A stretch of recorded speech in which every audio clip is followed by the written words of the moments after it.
Hi friends, welcome back to my channel. ఈరోజు ఉన్నటువంటి news updates పరిశీలిద్దాం ఫ్రెండ్స్. మన ఛానల్ని మొదటిసారిగా చూస్తున్న వారు ఛానల్ని సబ్స్క్రైబ్ చేసుకునే ప్రయత్నం చేయండి. ఎప్పటికప్పుడు మన ఛానల్లో జాబ్ అప్డేట్స్ అందించే ప్రయత్నం చేయడం జరుగుతుంది. ఇక వీడియోని చూస్తున్న వారు చివరి వరకు చూసే ప్రయత్నం చేయండి, ఎందుకంటే ఎన్నో అప్డేట్స్ ఈరోజు కవర్ కావడం జరిగింది. ఇక మీ ఫ్రెండ్స్ అవసరం ఉన్న వారికి కూడా షేర్ చేస్తే వారికి కూడా యూజ్ఫుల్గా ఉండే అవకాశం ఉంది. సో మరి వీడియోని చూస్తున్న వారు లైక్ చేయండి ఫ్రెండ్స్.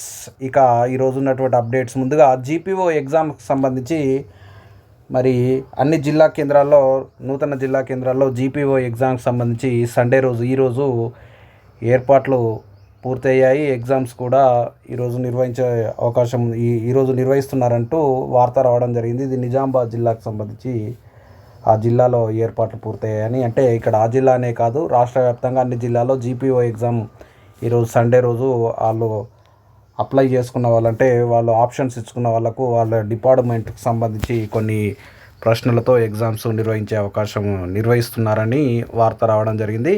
ఇక ఉద్యోగులకు ప్రభుత్వం తీపి కబురు. జూన్ 2న డిఏ విడుదల, బకాయిల చెల్లింపు, ప్రభుత్వం కసరత్తు, ఉద్యోగ సంఘాలకు సమాచారం. అయితే జూన్ 2 రాష్ట్ర ఆవిర్భావం దినోత్సవాన మరి ఉద్యోగులకు సంబంధించి వారి డిమాండ్లలో ఇప్పటి వరకు 5 డిఏలు పెండింగ్లో ఉండగా కనీసం ఒక డిఏ ఇచ్చే అవకాశం ఉందంటూ, మరి డిఏతో పాటు పెండింగ్ బిల్లులను కూడా చెల్లించే అవకాశం ఉందని వార్త రావడం జరిగింది. చూద్దాం ఒకసారి. ఏడాది కాలంగా తమ డిమాండ్లు పరిష్కారం కాని కారణంగా తీవ్రమైన ఆగ్రహంతో ఉన్న ఉద్యోగులకు తెలంగాణ ప్రభుత్వం ఊరట కలిగించనుంది. తెలంగాణ ప్రత్యేక రాష్ట్రంగా ఆవిర్భవించిన దినం అయినటువంటి జూన్ 2న పెండింగ్ డిఏలతో పాటు ఇతర బకాయిలను కూడా చెల్లించాలని కీలక నిర్ణయం తీసుకున్నట్టు తెలుస్తుంది. ఉద్యోగుల డిమాండ్లపై ఇప్పటికే అధికారుల కమిటీని ఏర్పాటు చేసిన రేవంత్ రెడ్డి ప్రభుత్వం కొన్ని డిమాండ్ల పరిష్కారానికి అంగీకరించినట్టు ఉద్యోగ సంఘాల నేతల సమాచారాన్ని బట్టి తెలుస్తుంది. తుదిగా ముఖ్యమంత్రి రేవంత్ రెడ్డితో చర్చించిన అనంతరం ప్రభుత్వ ప్రధాన కార్యదర్శి రామకృష్ణారావు అధికారిక ప్రకటన చేస్తారని విశ్వసనీయ సమాచారాన్ని బట్టి తెలుస్తుంది. పదవి విరమణ పొందిన ఉద్యోగుల ఆర్థిక ప్రయోజనాలతో పాటు పెండింగ్ బకాయిలు చెల్లించడానికి ప్రభుత్వం ముందుకొచ్చింది. ఒక కరువు భత్యం, ఆరోగ్య పథకం ప్రకటించే అవకాశాలు ఉన్నట్టు తెలుస్తుంది. అంటే ఒక్క డిఏ ఇచ్చే అవకాశం ఉందంటూ వార్త రావడం జరిగింది.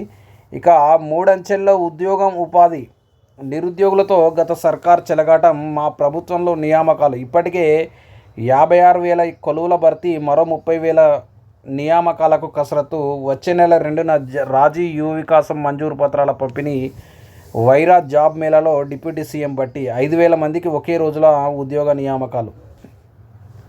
వైరాలో జరిగినటువంటి జాబ్ మేళాలో డిప్యూటీ సీఎం పాల్గొని మరి మా ప్రభుత్వం ఉద్యోగ కల్పనకు మంచి అవకాశాలు కల్పిస్తుంది, ఉద్యోగ కల్పనకు పెద్దపీట వేసినట్టు ఇక్కడ చెప్తా ఉంది. గతంలో ఇప్పటికే 56,000 ఉద్యోగాలు, మరో 30,000 నియామకాలకు కసరత్తు చేస్తున్నామంటూ వార్త రావడం జరిగింది. ఇక నేడు టీజీ ఈసెట్ ఫలితాలు విడుదల. రాష్ట్రంలో బీఈ, బీటెక్, బీఫార్మసీ తదితర కోర్సుల్లో లాటరల్ ఎంట్రీ ద్వారా సెకండ్ ఇయర్లో అడ్మిషన్ల కోసం నిర్వహించినటువంటి టీజీ ఈసెట్ 2025 ఫలితాలను ఆదివారం విడుదల కానున్నాయి. ఇక యూపీఎస్సీ పరీక్షకు ఆర్టీసీ స్పెషల్ బస్సులు. ఈరోజు సివిల్స్ ప్రిలిమినరీ ఎగ్జామ్స్ ఉన్న నేపథ్యంలో మరి ఎగ్జామ్ సెంటర్ల వరకు ఆర్టీసీ స్పెషల్ బస్సులు నడుపుతుందని వార్త రావడం జరిగింది. ఇక అదేవిధంగా కోటి, అదేవిధంగా రైతిఫైల్ బస్ స్టేషన్లలో హెల్ప్ లైన్ నెంబర్లను కూడా ఏర్పాటు చేయడం జరిగిందంటూ వార్త రావడం జరిగింది. ఇక స్కిల్స్ లేమితో బయటి వారికి ఉద్యోగాలు, యువత, మహిళలు శిక్షణ పొంది అవకాశాలను అందిపుచ్చుకోవాలి, శిక్షణ అందించడంపై దృష్టి సారించాలని కేంద్ర మంత్రి కిషన్ రెడ్డి పేర్కొన్నారు. ఇక అంగన్వాడీలో అవినీతి, నిర్మల్ జిల్లాలో నిధుల దోపిడంటూ, టీచర్లపై వేధింపులంటూ, రాష్ట్ర ప్రభుత్వం చిన్నారులు, గర్భిణీల పోషకాహారం కోసం ప్రత్యేకంగా కేటాయిస్తున్న నిధులు అంగన్వాడీ వ్యవస్థలో కొందరి స్వార్థానికి బలైపోతున్నాయి. నిర్మల్ జిల్లాలో జరుగుతున్న దారుణమైన సంఘటన వెలుగులోకి వచ్చింది. అంగన్వాడీ కేంద్రాల నిర్వహణ కోసం ప్రభుత్వం ఇస్తున్నటువంటి 12,000 ప్రత్యేక నిధుల్లో సిడిపిఓలు ఏకంగా 2,000 రూపాయల చొప్పున అక్రమంగా వసూలు చేస్తున్నారు. అంతేకాకుండా ఈ అక్రమ డిమాండ్ను వ్యతిరేకించిన అంగన్వాడీ టీచర్లపై కక్ష సాధింపు చర్యలు చేపడుతున్నారనే ఆరోపణలు కలకలం రేపుతున్నాయి. ఇక కొలీజియంలోకి జస్టిస్ నాగరత్న మరో 2 ఏళ్ల తర్వాత సుప్రీంకోర్టు తొలి ప్రధాన న్యాయమూర్తిగా బాధ్యతలు చేపట్టి రికార్డు సృష్టించబోతున్న జస్టిస్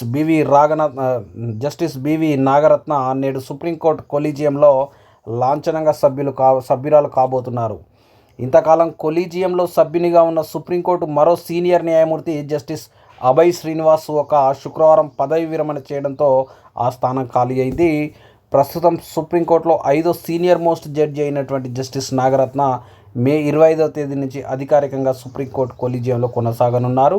2027 అక్టోబర్ 29 దాకా ఆమె కొలీజియంలో కొనసాగుతారు. ఈలోపు అంటే 2027 సెప్టెంబర్ 23న అత్యంత సీనియర్ మోస్ట్ జడ్జి అర్హతతో ఆమె సుప్రీంకోర్టు ప్రధాన న్యాయమూర్తిగా బాధ్యతలు చేపట్టే అవకాశం ఉంది.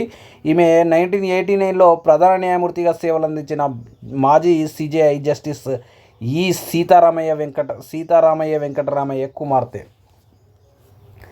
ఇక ఆర్టీసీలో అవుట్సోర్సింగ్ కండక్టర్లు. ఇటీవలే అవుట్సోర్సింగ్ కాంట్రాక్ట్ పద్ధతిలో డ్రైవర్ల నియామకాన్ని చేపట్టిన ఆర్టీసీ ఇప్పుడు కండక్టర్లను కూడా అదే తరహాల విధానంలో నియమించుకునేందుకు కసరత్తు ప్రారంభించింది. ఇందుకు తాజాగా గైడ్లైన్స్ను జారీ చేయడం జరిగింది. 21 to 35 ఇయర్స్ లోపు ఉండి 10వ తరగతి లేదా తత్సమాన విద్యార్హత ఉన్న వారి నుంచి దరఖాస్తులు స్వీకరించబోతుంది. వారికి జీతము ఎంత అంటే మానవ వనరుల సరఫరా సంస్థ నుంచి దరఖాస్తులు ఎంపిక చేసుకోవాల్సి ఉంటుంది. కండక్టర్లుగా ఎంపికైన వారికి నెలవారీగా చెల్లించే కన్సాలిడేటెడ్ జీతం 17,969గా నిర్ణయించడం జరిగిందంటూ వార్త రావడం జరిగింది. ఇక ఎస్సీ గురుకులాల్లో డైట్ కమిటీలు, ఫుడ్ పాయిజన్ ఘటనల నివారణకు చర్యలు, వంట చేసే టైం, స్టూడెంట్స్కు వడ్డించే టైంలో కమిటీల పర్యవేక్షణ. ఫుడ్ పాయిజన్ సంఘటనల నుంచి బయటపడడానికి గురుకులాల్లో డైట్ కమిటీలు ఏర్పాటు చేయనున్నారు. అందులో ఈ మెస్ వర్కర్లు, అదేవిధంగా 8th నుంచి 11th వరకు చదివే స్టూడెంట్స్ ప్రతి డైట్ కమిటీలో 33 మంది ఉంటారని ఇక్కడ వార్త రావడం జరిగింది. ఇక నేషనల్ ఈబీసీ కమిషన్ ఏర్పాటు చేయండి. కేంద్ర మంత్రి కిషన్ రెడ్డికి EBC national president Ravinder Reddy వినతి. సెంట్రల్ స్థాయిలో జాతీయ ఎస్సీ ఎస్టీ ఓబీసీ కమిషన్ల లాగా నేషనల్ ఈబీసీ కమిషన్ ఏర్పాటు చేయాలని కిషన్ రెడ్డిని కోరారని వార్త రావడం జరిగింది. ఇక ఏఎంవీఐలకు నియామక పత్రాలు. రవాణా శాఖలో మరో 6 అసిస్టెంట్ మోటార్ వెహికల్ ఇన్స్పెక్టర్లకు శనివారం రవాణా బీసీ సంక్షేమ శాఖ మంత్రి పొన్నం ప్రభాకర్ నియామక పత్రాలు అందించారు. గతంలో 96 మందికి నియామక పత్రాలు ఇవ్వగా తాజాగా 6కి అందజేశారు. విధుల్లో సక్రమంగా నిజాయితీగా పనిచేయాలని రవాణా శాఖకు మంచి పేరు తేవాలని ఇక్కడ వార్త రావడం జరిగింది. ఇక విద్యాశాఖలో ఎన్జీఓల రాజ్యం. 3-4 ఎన్జీఓలు చెప్పిందే వేదం. ఉన్నతాధికారుల తీరుతో తలలు పట్టుకుంటున్న అధికారులు. ఒక్కొక్క ఎన్జీఓ ఒక్కొక్క రకమైన ఆలోచనతో ముందుకు రావడంతో విద్యా వ్యవస్థలో రకరకాల ఆలోచనతో మొత్తం భ్రష్టు పట్టిపోతుందంటూ వార్త రావడం జరిగింది. నేడు డిఈ సెట్ 2 ఏళ్ల డిఎడ్ కోర్సుల్లో ప్రవేశానికి డిఈ సెట్ 2025ను ఆదివారం నిర్వహించనున్నారు. ఈసారి రికార్డు స్థాయిలో 43,615 మంది దరఖాస్తు చేసుకున్నారు. తెలుగు మీడియంలో 19,900 మెంబర్స్, ఇంగ్లీష్ మీడియంలో 22,051 మెంబర్స్, ఉర్దూ మీడియంలో 1,664 మంది పరీక్ష రాయనున్నారు. ఉదయం 10 గంటల నుంచి 12 గంటల వరకు తెలుగు, మధ్యాహ్నం 3 గంటల నుంచి 5 గంటల వరకు ఇంగ్లీష్ ఉర్దూ మీడియంలో పరీక్షలు జరగనున్నాయి. ఈసెట్ ఫలితాలు నేడు. రాష్ట్రంలో పాలిటెక్నిక్, బీఎస్సీ గణితం విద్యార్థులు లేటరల్ ఎంట్రీ ద్వారా బీటెక్, బీ ఫార్మసీ కోర్సులో చేరేందుకు ఈ నెల 12న నిర్వహించిన ఈసెట్ ఫలితాలను ఆదివారం మధ్యాహ్నం 12:30 ఓయూ ఇంజనీరింగ్ కళాశాలలో విడుదల చేయనున్నట్టు కన్వీనర్ ఆచార్య పి చంద్రశేఖర్ తెలిపారు. మొత్తం 18,998 మంది పరీక్షలు రాశారని పేర్కొన్నారు. ఇక డిగ్రీ ఫెయిల్ అయిన ఓయూ విద్యార్థులకు 1 టైం అవకాశం. ఉస్మానియా యూనివర్సిటీ పరిధిలోని BA, BCom, BSc, BBA, BSW చదివి బ్యాక్లాగ్స్ ఉన్నటువంటి విద్యార్థులు 1 టైం అవకాశం కల్పిస్తూ ఓయూ పరీక్షల విభాగం అధికారులు నిర్ణయం తీసుకున్నారు. 2000 నుంచి 2015 మధ్య చదివిన వారికి ఇది వర్తిస్తుందని, ఆ మధ్య చదివి ఫెయిల్ అయిన విద్యార్థులు, ఇంకా బ్యాక్లాగ్ ఉన్న విద్యార్థులు జూన్ 19 లోపు ఫీజు చెల్లించి దరఖాస్తు చేసుకోవచ్చని, 500 రుసుముతో ఆలస్యం లేట్ ఫీతో జూన్ 24 వరకు కూడా అప్లై చేసుకునే అవకాశం ఉందంటూ వార్త ఇవ్వడం జరిగింది. ఇక ట్యూషన్ ఫీజుల వసూలుకు అనుమతించండి. రాష్ట్రంలో నూతన అకాడమిక్ ఇయర్ ప్రారంభం నుంచి విద్యార్థుల నుంచి ట్యూషన్ ఫీజు వసూలు చేసుకోవడానికి ఫార్మసీ కళాశాలలకు రాష్ట్ర ప్రభుత్వం అనుమతించాలని తెలంగాణ రాష్ట్ర ఫార్మసీ కళాశాలల యాజమాన్యాల సంఘం ప్రతిపాదించింది.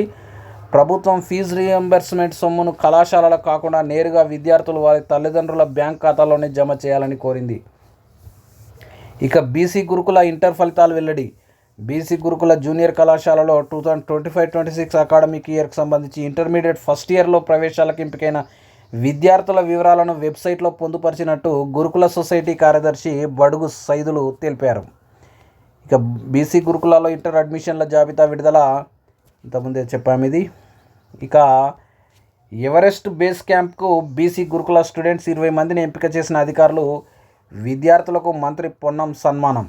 మౌంట్ ఎవరెస్ట్ బేస్ క్యాంప్లోని అడ్వెంచర్ క్యాంప్నకు రాష్ట్రంలోని మహాత్మా జ్యోతిబా పూలే గురుకులకు చెందిన 20 మంది స్టూడెంట్స్ ఎంపికయ్యారు. ఈ నెల 25 నుంచి జూన్ 10 వరకు ఎవరెస్ట్ బేస్ క్యాంప్ వద్ద వీరు ట్రెక్కింగ్ చేయనున్నారు. ఎంపికైన 20 మందిని శనివారం సెక్రటేరియట్లో మంత్రి పొన్నం ప్రభాకర్ మెడల్స్తో సత్కరించి అభినందించారు. గురుకుల జూనియర్ కాలేజీల అడ్మిషన్ల ఫలితాలు విడుదల. బీసీ గురుకుల ఇంటర్ కాలేజీలో అడ్మిషన్ల ఫలితాలు రిలీజ్ కావడం జరిగింది. మరి వెబ్సైట్లో అందుబాటులో ఉంచినట్టు సెక్రటరీ సైదులు శనివారం ఒక ప్రకటన ద్వారా తెలియజేశారు. ఇక నకిలీ పత్రాలతో రుణాల మంజూరు కేసు. సత్తుపల్లి ఐడిబిఐ బ్యాంకు పూర్వ ఎసెట్స్ ఆఫీసర్ అరెస్ట్. నకిలీ పట్టాదారు పాస్ పుస్తకాలతో రుణాలు పొంది సత్తుపల్లి ఐడిబిఐ బ్యాంకును మోసగించిన కేసులో బ్యాంకు పూర్వ మేనేజర్ బూక్యా సురేష్ను తెలంగాణ సిఐడి అధికారులు శనివారం రిమాండ్కు తరలించారు. మంచిర్యాల జిల్లా బెల్లంపల్లికి చెందిన సురేష్ ప్రస్తుతం ఐడిబిఐ ముంబై సిబిడి బేలాపూర్ ఆఫీస్లో మేనేజర్గా పనిచేస్తున్నారు. నేరం జరిగిన సమయంలో ఆయన ఐడిబిఐ సత్తుపల్లి బ్రాంచ్లో అసెట్స్ మేనేజర్గా పనిచేశారు. 2015 మార్చ్ 13 నుంచి 2016 సెప్టెంబర్ వరకు బ్యాంకు నుంచి కిసాన్ క్రెడిట్ కార్డు పథకం కింద తప్పుడు పత్రాలతో రుణాలు మంజూరైన కేసులో సురేష్ నిందితులు. ఇక చిరుద్యోగులపై చిన్నచూపు చూపొద్దు. ఉప ముఖ్యమంత్రి బట్టి విక్రమార్క. చిరుద్యోగులపై చిన్నచూపు చూపొద్దని, బాధ్యతగా పనిచేస్తూ నైపుణ్యం సాధిస్తే ఉన్నత స్థాయికి చేరుకోవచ్చని ఉప ముఖ్యమంత్రి బట్టి విక్రమార్క సూచించారు. సింగరేణి సంస్థ సౌజన్యంతో ఖమ్మం జిల్లా వైరా ప్రభుత్వ జూనియర్ కళాశాల ఆవరణలో మెగా జాబ్ మేళను ఎమ్మెల్యే మాలోతు రామ్దాస్ నాయక్తో కలిసి శనివారం ఆయన ప్రారంభించారు. అనంతరం బట్టి మాట్లాడుతూ, యువతకు ఉద్యోగాలు కల్పించేందుకే రాష్ట్రం ఆవిర్భవించింది. ఒకసారి కూడా గ్రూప్ 1 పరీక్షలు నిర్వహించలేకపోయింది. అధికారంలోకి వచ్చిన ఏడాదిన్నర వ్యవధిలోనే 56,000 మంది ప్రభుత్వ ఉద్యోగాలను భర్తీ చేశాము. మరో 30,000 కొలువులు కల్పించేందుకు ప్రణాళిక రూపొందిస్తున్నామంటూ అక్కడ వార్త ఇవ్వడం జరిగింది. మావి డిగ్రీ పీజీ కోర్సులే. విజువల్ ఆర్ట్స్ డిజైన్ కళాశాలల ప్రతినిధి B Rajasekhar. Jawaharlal Nehru architecture fine arts university అనుబంధ గుర్తింపు పొందిన విద్యా సంస్థలు కొన్నిట్లో 3-4 సంవత్సరాల డిగ్రీ కోర్సులు, 2 సంవత్సరాల పీజీ కోర్సులు ఉన్నాయని, కొన్నిట్లో డిగ్రీ కోర్సులు మాత్రమే ఉన్నాయని నగరంలో విజువల్ ఆర్ట్స్ డిజైన్ కళాశాలల ప్రతినిధి బి రాజశేఖర్ తెలిపారు. డిప్లొమా, పీజీ డిప్లొమా కోర్సులు మాత్రమే నిర్వహిస్తున్నారంటూ ఈనాడులో ప్రచురితమైన కథనంపై శనివారం ఆయన స్పందించారు.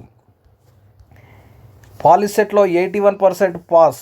టాపర్లలో అమ్మాయిలే అధికం. ఈసారి కొత్తగా 2 ప్రభుత్వ పాలిటెక్నిక్ కళాశాలలు పాలిసెట్లో 81.88% ఉత్తీర్ణులు కావడం జరిగింది. మొత్తం 98,000 పైగా ఎగ్జామ్ రాయగా 80,000 మంది కనీస అర్హత మార్కులు సాధించి కౌన్సిలింగ్ అర్హత సాధించారు. పాలిసెట్ 2025 ఫలితాలను శనివారం హైదరాబాద్లో రాష్ట్ర సాంకేతిక విద్యాశాఖ కమిషనర్ శ్రీ దేవసేన, రాష్ట్ర సాంకేతిక విద్యా శిక్షణ మండలి కార్యదర్శి బి శ్రీనివాస్ తదితరులు విడుదల చేశారు.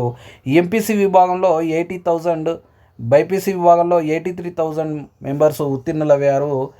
పరీక్ష 120 మార్క్స్ నిర్వహించగా 36 మార్క్స్ పొందిన వారు ఉత్తీర్ణులవుతారు. ఇక ఎస్సీ ఎస్టీ విద్యార్థులు కనీసం 1 మార్క్ పొందడం తప్పనిసరి. ఎస్సీ విద్యార్థులు 18,039 మెంబర్స్ పరీక్ష రాయగా వారిలో 2కి 1 మార్క్ కూడా రాకపోవడంతో పరీక్ష తప్పారు. ఇక ఎస్టీ విద్యార్థులు 7,459 మంది మొత్తం పాస్ అయ్యారంటూ ఇక్కడ వార్త రావడం జరిగింది. ఇంతటితో ఈరోజు ఉన్నటువంటి న్యూస్ మొత్తం కంప్లీట్ చేయడం జరిగింది. ఫ్రెండ్స్, వీడియోని చూస్తున్న వారు సబ్స్క్రైబ్ చేసుకోండి.